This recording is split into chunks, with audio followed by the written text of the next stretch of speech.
Hey everybody, my name is Asia and welcome back to my channel. Today I'm doing my May wrap up. I thought May was going to be an amazing reading month for me because it is my first month of summer break. My summer break starts in May and then it goes a little bit into August. So the full months that I have to read are May, June, and July. I generally read the most during those months, definitely more than 15 books, sometimes upwards of 20.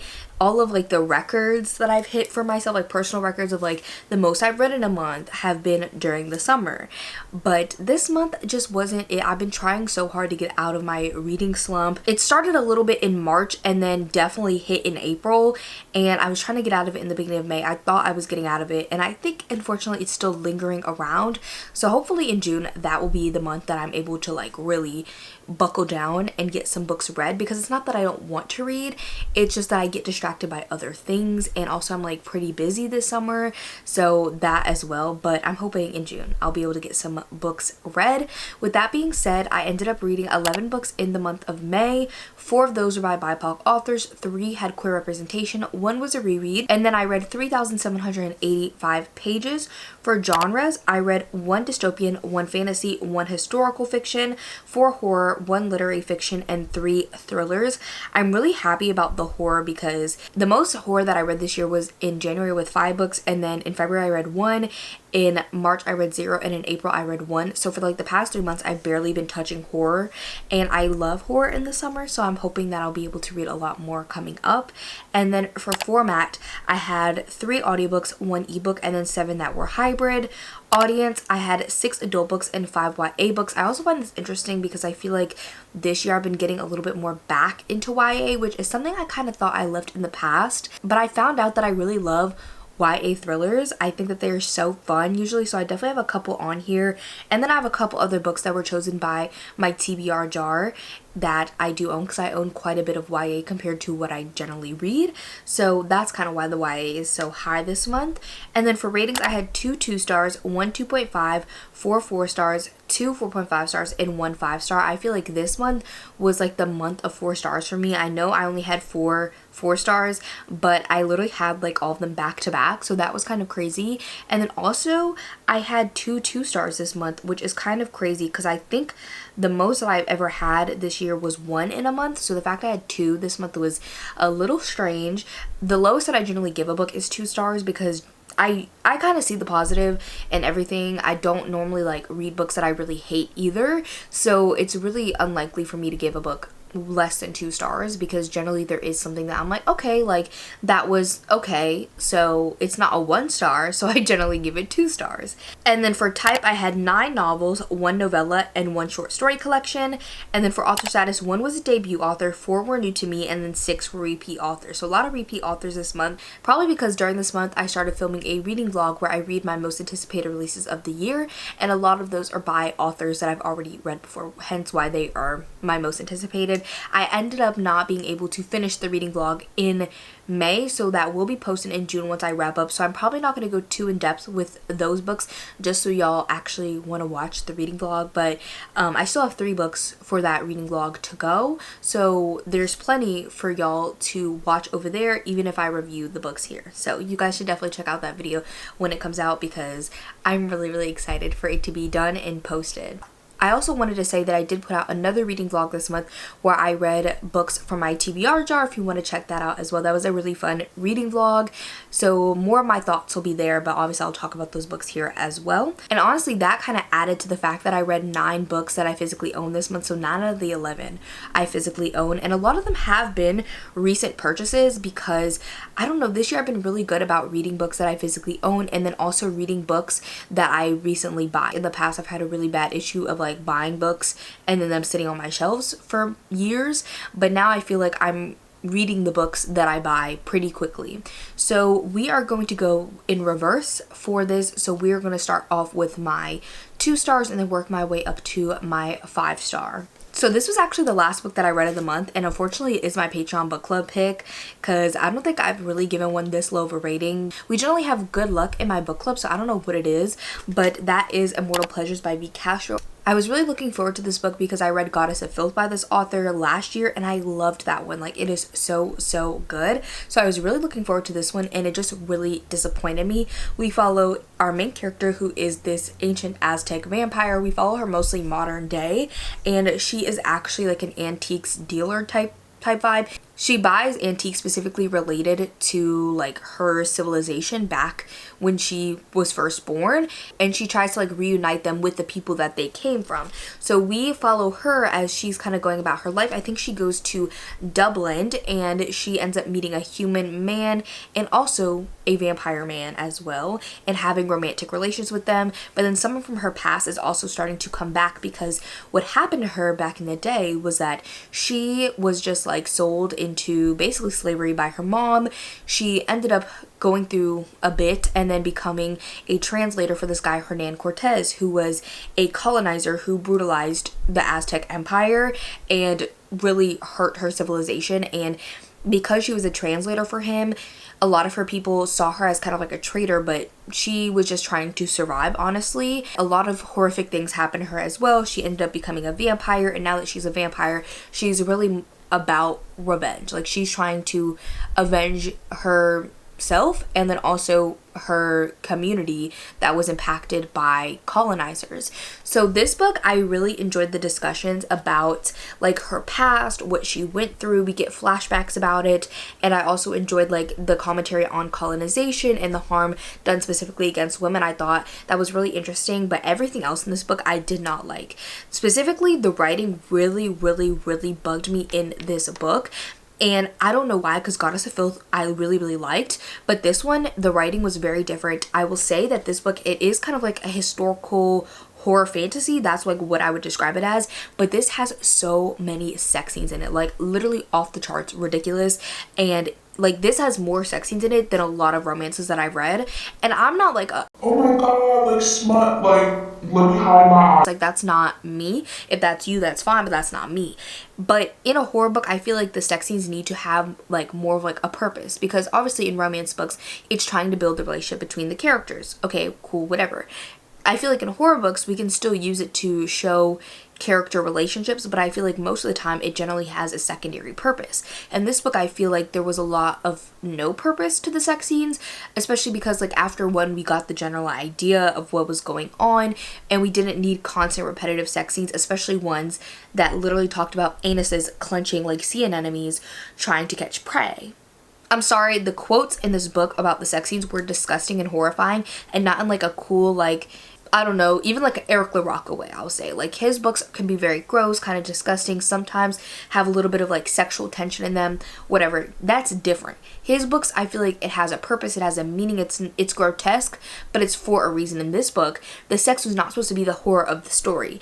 And so I feel like the sex scenes were just kind of like vulgar and disgusting for no reason, and that really put me off of this book. And then even though I appreciated what the character went through in her past and history and what she was trying to do, I did not care about her as a character. I didn't care about any of the characters as characters. I feel like even though she had past and trauma, she was very flat as like an individual. I feel like she didn't really have much personality or character, and then a lot of the other side characters were even flatter than her. And then the plot was just like whatever. Like, I really didn't like how it went. There's kind of like a big reason why someone from her past is coming back for her, and honestly, like, it just was like, okay, like, I guess that's what we're going with. So overall, this book was just really meh for me. Most of it I didn't enjoy. Some of it I really hated. Some of it I thought was okay. So I ended up on a 2-star for this one. Next up for my other 2-star was for my TBR jar vlog, and that is The Other Black Girl by Sakia Dahlia Harris. And this book honestly started off pretty good for me. I actually was reading this on reading sprints for the Escape the Readathon, which I was a game master for it in the month of May. I didn't have any prompts or anything like that to complete, but I was a participant in that readathon. So this was part of my TBR jar, and I was reading it on those sprints, and I was like, I don't understand why everybody hates this book so much. It's kind of really easy to read, and I will say that this book is really easy to read. We follow a woman who works in publishing, I believe it is, and yeah, publishing, and she is the only black girl that works like at this company, in this office at least. And one day another black girl shows up and kind of starts to steal her spotlight. But when I tell you the end of this book, like the last 50%, I literally hated it. I actually hated it, like 0 stars. 0 stars. The direction that this book went into, I was like, this is so incredibly stupid. Like, it was just so ridiculous. And I feel like the author had such strong commentary on a lot of different elements about being a black person, especially a black person in a corporate environment. And even like, this book has a lot to do about hair actually, and I kind of like those discussions, but at the same time I didn't, because of where the book goes in the end. I just feel like the author could have done something so powerful with this story and this narrative, but ended up going in a very absurd, silly direction for the end twist, and I was just like, for what? Like, for what reason? Like, for what reason do we have to go that direction? I just think it was so stupid and pointless, and I really did not like the end of this at all. The characters were okay, whatever. I would just say this book is a really easy read. Like, you could definitely fly through this one very, very quickly, which is what happened to me. That's the only plus that I would give this book, is that the first 50% actually kept me engaged. I was interested, and it was a very fast read, but everything else was not good, unfortunately.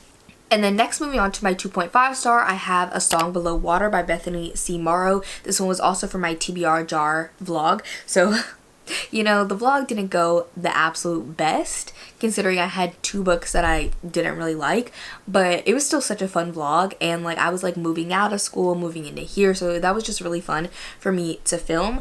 But this book basically follows 2 girls. One of them is kind of like a siren, I would say. People describe this book as being about black mermaids, but honestly in this world they're not really mermaids per se, they're more sirens. And so one of them is a siren, one of them's not. There is kind of like this big event that happens with a siren that comes out publicly, who was kind of like an influencer, and that kind of kicks things off. And the siren in this book also kind of has a run-in with the police, and her voice kind of gets out. So we kind of follow those, but this book I would say is more kind of slice of life. It definitely is more plotless than I anticipated. It's very, very slow, which I did not enjoy, but I did enjoy a lot of the commentary in this story. I think a lot of it is about black girls being silenced and being in a very specific position of intersectionality between being black and being a woman that causes the silence to occur. It talked about police brutality. It talked about a whole bunch of different things, and I really enjoyed the relationship between the 2 girls. I thought it was really well done, but as I said, this book was very, very slow. It took me forever to get through, even though it's really, really short. And as I said, this book is described as being about black mermaids, but honestly this is more about black girls that happen to be mermaids slash sirens. It doesn't really focus on the mermaid siren aspects as much as you would think based off the synopsis and the cover, and so that kind of just let me down, because I really wanted a story about, you know, mermaids, especially black ones, because I feel like there's a lot of like history there, and I was really excited for that, but we didn't really dive into it the way that I wish that we did, and it was just so slow. I feel like there is a lot of commentary in this book, but there are other books, even YA books, that I feel like have similar commentary that were a lot easier to read and a lot less slow, so it just kind of felt like pointless to read. Next up is my 3.5 star read, and that is The Dark Days Club by Allison Goodman. This one was also for my TBR jar vlog, and this one is kind of complex for me to describe, so I'm going to read a little bit of the synopsis to y'all. It says, London, 1812, 18-year-old Lady Helen Rexhall is on the eve of her debut presentation at the royal court of George III. Her life should revolve around gowns, dancing, and securing a suitable marriage. Instead, when one of her family's maids disappears, she's drawn into the shadows of Regency London. There she meets Lord Carlston, one of the few chosen to stop the perpetrators, a cabal of demons that has infiltrated all levels of society. Carlston is not a man she should be anywhere near, especially with the taint of scandal that surrounds him. Yet he offers her the help and the possibility of finally discovering the truth about the mysterious death of her parents. And so that's literally what this book is about. I feel like if you like the Bridgerton era and you also like the Shadowhunters world, if you read any of the books, watch the show, watch the movie, if you like those vibes, this is the book that you should definitely pick up, because this one takes place, as I said, 1812, and that's like the same era that Bridgerton takes place. And so even when I was reading this, I didn't read the synopsis before, so I didn't realize exactly what year it took place. But I was like, a lot of this is reminding me of Bridgerton because I watched like the first episode of the first season a couple days or weeks before I started this, and I was like, this is giving Bridgerton vibes. And then it kind of delves more into Shadowhunter territory with the demons and everything like that. I really enjoyed a lot of like the development in this book. I thought it was really well done. I really enjoyed the characters. Those were kind of like the highlights of this book. I think the characters were super well developed and I just really enjoyed them. I feel like the magic though was kind of underexplained. This is in a series, so it's kind of understandable, but I feel like the world and the magic and like all of the demons and everything like that just seem a little bit underdeveloped, which I wasn't the biggest fan of. This book has been a bit forgettable for me. I read it a couple weeks ago and I'm not really remembering a lot of the details of the story. I would consider continuing on in the series, but I'm not 100% sure that I will. I am glad that I read it because it was a really fun read, but it's not anything to write home about. So now we're going to be moving on to my plethora of 4 stars, and the first one up is Mockingjay by Suzanne Collins. I've actually been rereading the series over on my Patreon. We've been doing a read along for this series, so we've been having Discord channels and doing live shows for these every month. We still have to read A Ballad of Songbirds and Snakes, which I've never read before, but I did read the whole original trilogy back in like early 2014, maybe even the end of 2013, I think. I know, like, I have such a distinct memory around reading this series. It was like the series that got me back into reading because obviously I read as a kid.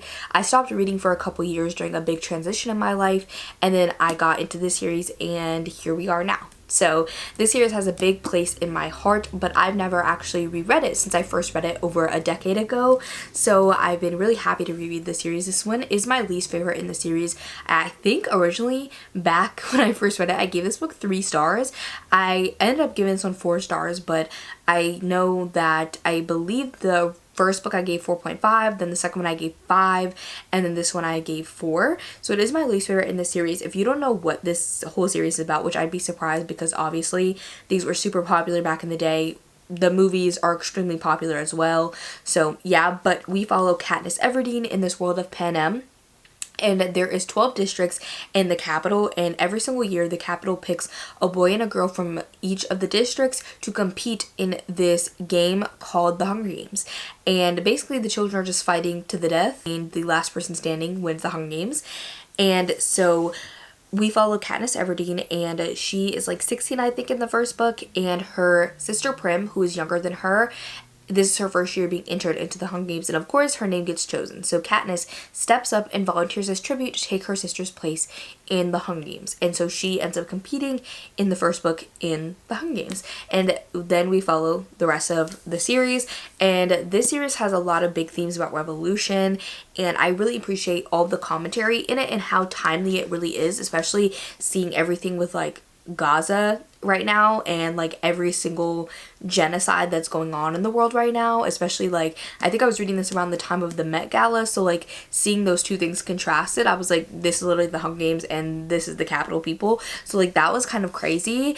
But this one is my least favorite just because honestly, like this one I feel like is like the least action packed. Like there's definitely action in it, but a lot of the times we're just following Katniss and her sorting through her trauma, which I did really appreciate. I did like that we kind of dove into her going through a traumatic experience and what that did to her. I really appreciate those conversations, but it was just a little bit slower and not as fast paced as I generally like from this series. So overall it was a really good read. I really enjoyed wrapping up this series. Overall, an amazing series.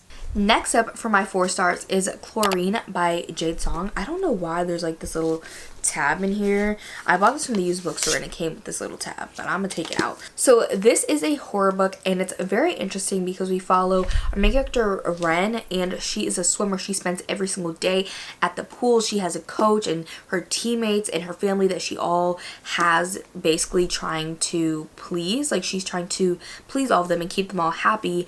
But she also longs for the water and kind of wants to disappear and believes that these are human concerns and they shouldn't concern her because she's a mermaid. So it says right here that it blurs the lines between a literary coming-of-age narrative and a dark, unsettling horror tale. It's a story about the trials and tribulations of growing up in a society that puts pressure on young women and their bodies, told from an adult perspective. A powerful, relevant debut novel of immigration, sapphic longing, and fierce, defiant becoming. So that really is what this is about. It has a lot of like sapphic longing in it, and I really enjoyed those conversations. Our main character is her family are immigrants. I can't remember if she's actually an immigrant herself, but her father literally goes back to China and kind of goes a little bit back and forth in this book. So I enjoyed those discussions, and we talk a lot about bodies and kind of going through puberty and having societal pressures put on you, and then also like feeling like you don't belong, especially because of like your race and gender. And I really appreciated all those discussions so much, and the end of this was like honestly really horrifying. A lot of this book I wouldn't really describe too much as horror. It's more like a literary coming of age story, but then the end takes kind of like a really horrific turn, and I really loved how it went in the end. I thought it was done so well. Also, I feel like this kind of has some commentary around like grooming as well. It's not like super detailed or anything like that if that is a trigger for you, but I would still be wary going into this one because I feel like it does kind of have a little bit of those discussions in it. And I just think that this is such like a commentary filled story, and I think that it's so well written. It's phenomenal. Okay, like I definitely really recommend this one. It just wasn't a 5-star for me personally, but I think this is such a phenomenal book. The next up we have Killer Instinct by Jennifer Lynn Barnes. This is the second book in the Natural series. I literally am obsessed with the series. I read the first book back in April, so I read the second one this month, and I can't wait to finish it off because I literally bought the whole box set of this book.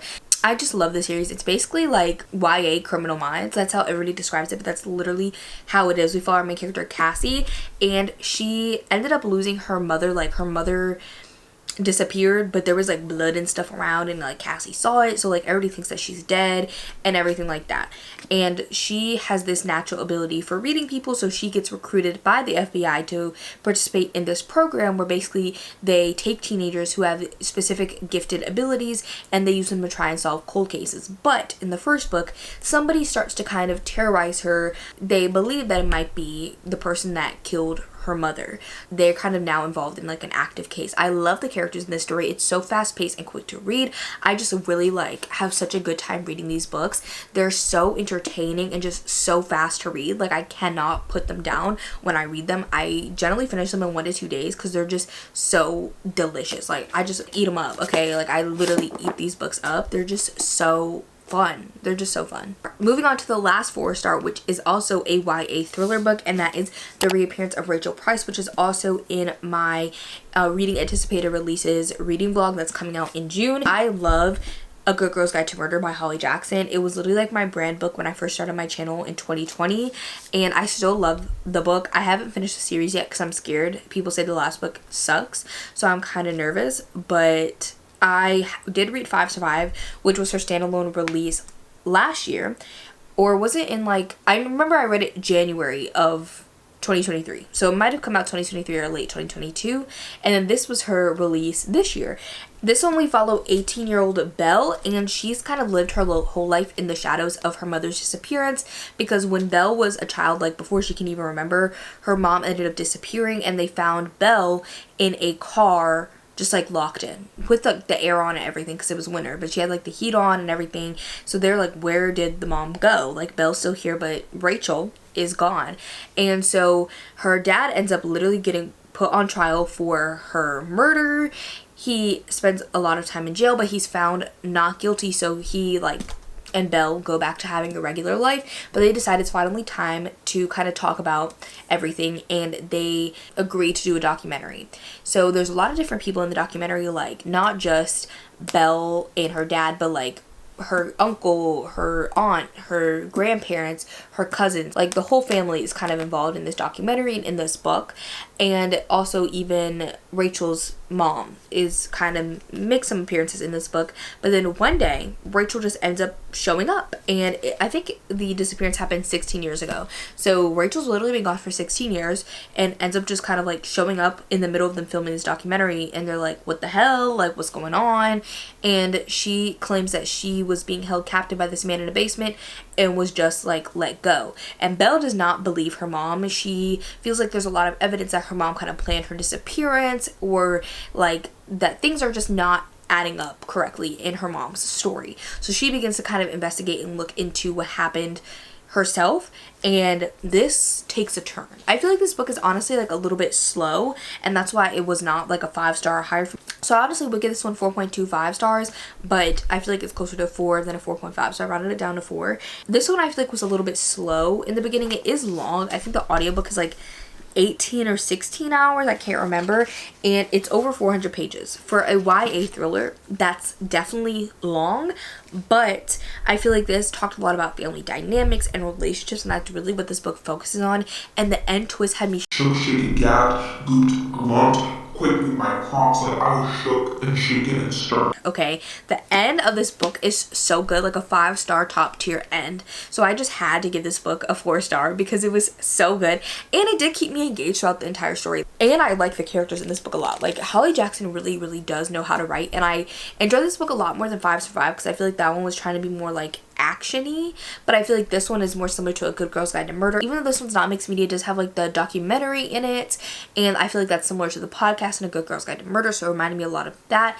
Her character work is just phenomenal. Like I love Belle, I love Pip from A Good Girl's Guide to Murder. I think they're both phenomenal main characters, and I feel like that she just fleshes out the story so much and leaves so many breadcrumbs for what the end is going to be, but you still don't see it coming, and it slaps you in the face and you're just shook, but you can look back and every single thing makes sense. I will say the end of this kind of does have like almost like a villainous kind of monologue type vibe, not exactly, but kind of. So if you don't like that, you may not like the ending as much. That doesn't really bother me. I haven't been able to stop thinking about the end. I literally sent someone like a 6-minute audio about the end of this book, just describing it, because I was so shook. Now moving on to my 4.5 stars. First up, I have it Kiss Cut by Karen Slaughter. This was also for my TBR jar vlog, and I love this one. This is the second book in the Grant County series. Honestly, I continued a lot of series today. Like I finished up the Hunger Games series, continued on in the Naturals series, and I continue on in this series, which I'm a really bad series reader, so that makes me really happy.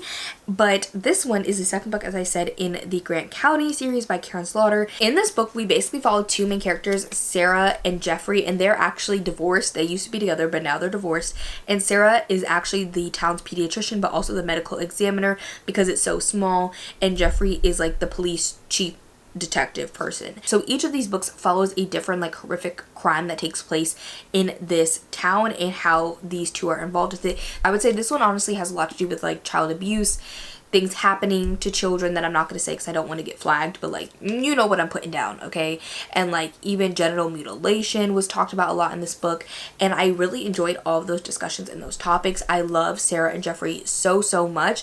I don't think this one for me was as impactful as the first one, which I believe I gave 5 stars. That one to me, I just love it and adore it so much. And this one I did really like as well. I enjoyed the discussions a lot, but I kind of wish that some of the elements we went a little bit more in depth with, even though I feel like for this book it did the best that it could, and we'll kind of dive more into like those things, which, because what I'm talking about is specifically not related to the plot, it's more related to like the characters, and this is a series, so I feel like in the rest of the series we'll kind of like explore their evolution a little bit more, but I wish we kind of got just a tad bit more in this book. I don't want to say too much about this series because it is like super graphic and depraved and just like horrible. Like if you like really dark thrillers, or if you read like Pretty Girls by this author, I feel like you would really like this series.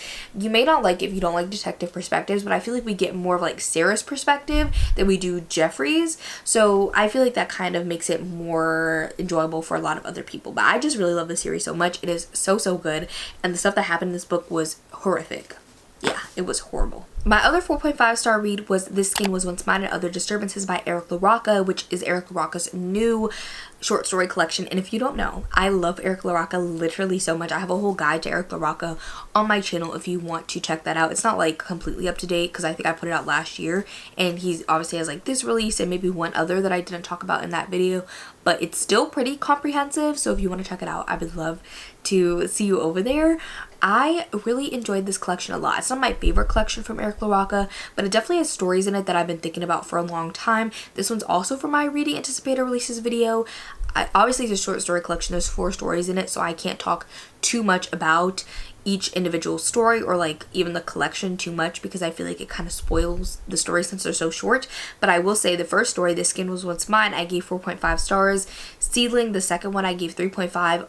All the Parts of You That Won't Burn Easily or Won't Easily Burn is 4.5 as well. And then Prickle was 4.5. I really enjoyed a lot of these stories. Honestly, Prickle has been staying in my head a lot. I don't know why, but something about it was just like jaw-dropping, literally. And I don't think this one is like his most disturbing collection either. I feel like the stories go together really, really well. I feel like if you enjoyed The Trees Grew Because I Bled There, that is another short story collection by Eric LaRocca. I think you would really enjoy this one as well. I think I enjoyed that one a tad bit more than this one, but it's still such like a good collection. The stories stick with me so much, and I just really like adore his writing and his work. The characters are immaculate. The themes are incredible. The writing is phenomenal. The graphic nature of it is just so deplorable, but it's just so good. It's so good, okay? That's all that I'm going to say on the collection, but I really loved it. And then lastly, for my 5-star, we have Bloom by Delilah S. Dawson. I was not expecting to love this one as much as I did, but it's basically like a sapphic cottagecore horror. So we follow our main character, and I believe she just kind of recently moved to this town, and she is like a professor in English and everything like that. And so she ends up going to like this farmer's market and finding a woman who is at a booth selling things that she's made. Like she sells like plants, she sells like cupcakes and food and just like different things, like anything that she could make in her home, she sells it. And she kind of ends up getting infatuated with this other woman, and in that way it reminded me a lot of Cackle by Rachel Harrison. I think if you like Cackle, you'll like this book, and if you like this book, you'll like Cackle, at least in kind of like the infatuation with other women, kind of like small town vibes. I think that could really like appeal to either of those audiences, and I just thought this one was so fun. So she gets infatuated with this lady, and they kind of end up spending more time together, kind of developing a little bit of a romantic relationship, but things are of course not what they seem. And I feel like this one is so short, so a lot of it is kind of like building the relationships, kind of planting some uneasy seeds, and then the end of it is a little bit quick. But the end of it, literally, like I was like, okay, like it kind of makes sense, but like it just took it to a place that I didn't even expect towards like the very like end, like the epilogue type vibe. That really had me shook, and this book was just so fun. And I feel like because it was so short, it was able to have a slower paced story that didn't feel like slow to read because it is only like 200 pages. So I feel like we definitely like, we meet this lady, she grows to like her, then we kind of get like these cottagecore sapphic vibes, and then like the horror kicks in. So I feel like even though like the first maybe like 2/3, maybe a little bit more than that, is a little bit like slower of a story because we're just kind of like learning about these characters and seeing their dynamics, because it is so short, it didn't feel slow to read. It still felt engaging and entertaining. So I really like this one a lot. I thought the writing was done really well, and I just can't help but love the cottagecore vibes that were in this story. I thought it was so good, and the horror was immaculate. Those are all the books that I read this past month. Let me know if you've read any of these books or what you really enjoyed in the month of May. I would love to hear about the books that you thought were really good. If you made it to the end, leave a little cactus emoji down below, and I will see you on my next one. Bye everybody. I'm writing rhymes in the kitchen, soaking in moments we're living. Yeah, you got the nerve to be on me, taking your life for the IG. If you got my number, don't add me, cause baby, I'm on hiatus. I'm on hiatus. I'm on hiatus. I'm on hiatus.